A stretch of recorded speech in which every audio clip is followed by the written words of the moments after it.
Baik. Al-Ghaus ada namanya Al-Qutub. Lalu diturunkan ke kolbu para sahabat. Para sahabat berperang pada 17 Ramadan, perang Badar. Silakan, kita boleh taruhan.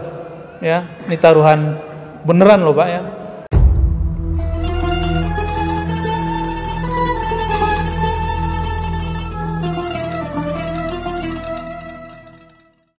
Baik. Al-Ghaus ada namanya Al-Qutub. Al-Qutub itu jumlahnya sejumlah dengan jumlah para nabi dan rasul. Rasul berapa? 313. Jumlah nabi. Maka sekarang jumlah kekasih Allah berpangkat kutub 313. Selebihnya 124.000 mereka pewaris para nabi. Dan jangan khawatir, kita sedih jika kiai ulama wafat, tapi tidak usah khawatir, Allah akan ganti. Cuma kadang gantinya bukan dari muridnya, kadang gantinya dari yang sebelahnya, kadang gantinya dari tempat yang lain, jauh nun di sana. Nah, imam ini disebut Imam Abu Madian. Dia hidup di abad ke-6 tahun 500-an, wafatnya tahun 590-an. Sekarang tahun 14.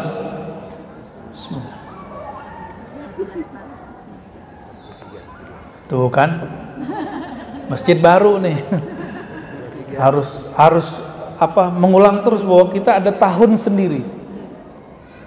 1444. Imam ini wafat tahun 590-an. Ini diperdebatkan 590 berapa? Saya pakai aja 590. Berarti sudah berapa tahun? Coba genapkan jadi 600. Kurangi 1444 kurang 600. Berapa tahun yang lalu? Banyak ya? Malas ngitung ya. Nah, imam ini nulis juga Al-Hikam. Hikam ini jarang dibaca di pesantren, tapi yang baca biasanya ulama-ulama yang mereka punya konsumsi sendiri. Untuk masjid baru, kita beri hadiah baru, membuka kitab Al-Hikam Abu Madian. Nanti selama berapa hari, 2 hari ini, insya Allah saya akan buka kitab ini dimanapun. Insya, nanti siang ada lagi, kita buka lagi kitab itu, insya Allah.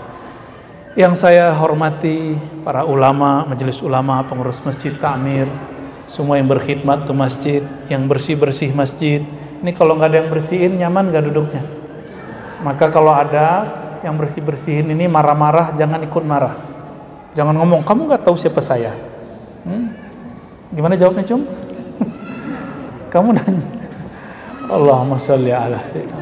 Jadi kalau ketemu ada orang tim khidmat yang sedang bersih-bersih, keamanan, kita ikut saja mereka. Kenapa? Karena mereka tahu cara ngurus ini. Kita kurang tahu.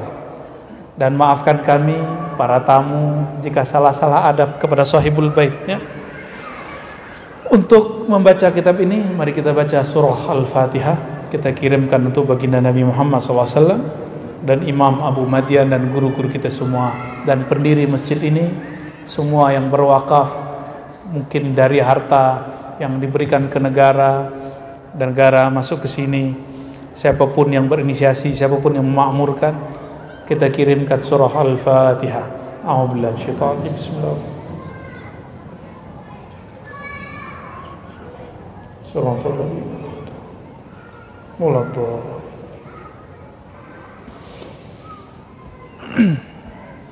Semua kita cinta Al-Quran.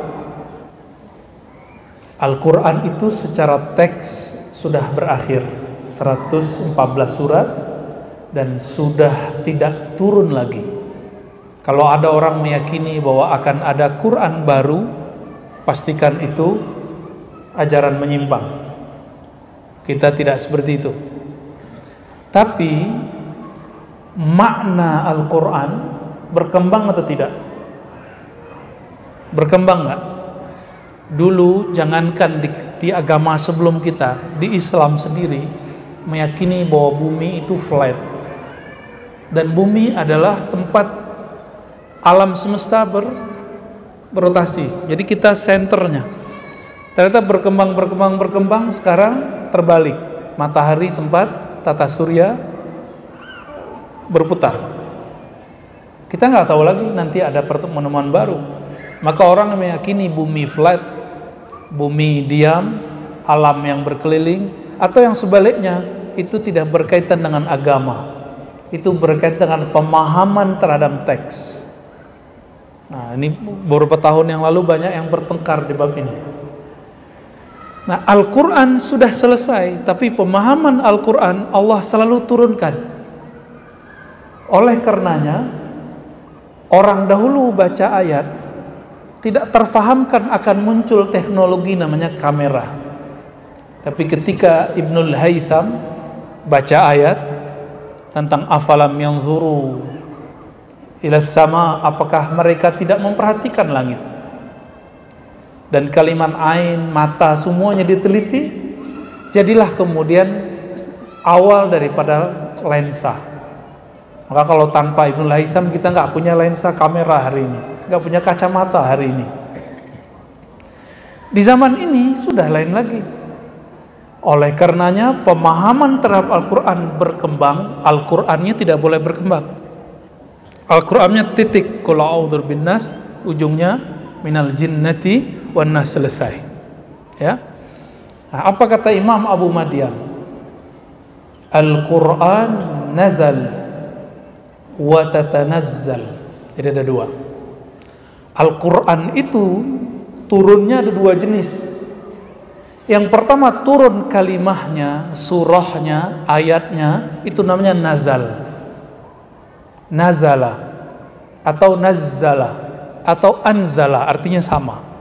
Cuma dibedakan, anzala turun brek ke langit pertama, kalau nazzala turun bertahap. Inna anzalna, surat Al-Qadar, sesungguhnya kami menurunkan hu-nya Quran fi lailatul qadar, pada malam Lailatul Qadar, turun blek semua.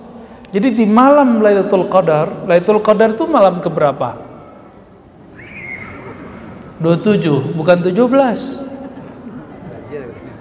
Tapi untuk memperingati nuzul Quran, karena nuzul Quran ini, Quran itu diturunkan oleh Allah kepada kalbu Sayyidina Muhammad SAW, lalu diturunkan ke kalbu para sahabat.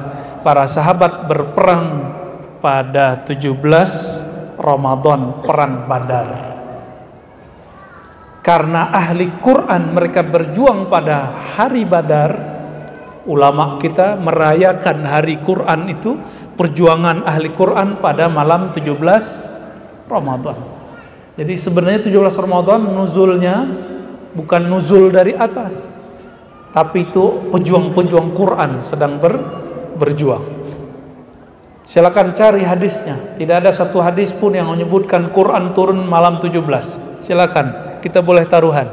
Ya, ini taruhan beneran loh Pak ya. Boleh ambil nih tablet saya. Di sini banyak kitab, ada ribuan kitab. Tapi antum bisa baca nggak? Tidak saya temukan. Yang ada wa unzilal furqan, diturunkan al-furqan yaitu Al-Qur'an pada hari ke-24 atau malam 25. Tetapi malam yang biasanya Lailatul Qadar 27. Maka kita gabung. Lailatul Qadar malam ganjil, turunnya Al-Qur'an malam ganjil setelah 20.